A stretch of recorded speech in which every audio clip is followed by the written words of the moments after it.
Guys ఇప్పుడు చూడండి guys అవ్వండి ఎంత బాగుందో కదా.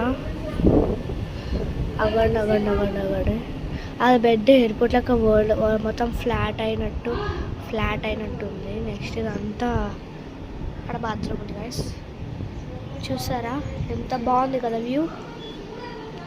అవి అక్కడ చూడండి పింక్ ఫ్లవర్స్, అవి పింక్ ట్రీస్ అన్నమాట. ఆడ మొత్తం బాగుంది కదా. ఒకసారి అక్కడ చూడండి గాయస్, ఆడ ఒక ఇల్లు లెక్క కనిపిస్తుంది కదా అక్కడ కనిపిస్తుంది కదా. అక్కడ బాగుంది కదా గాయస్, మొత్తం క్లౌడీగా బాగుంది కదా. అవును చూడండి ఎంత బాగుందో.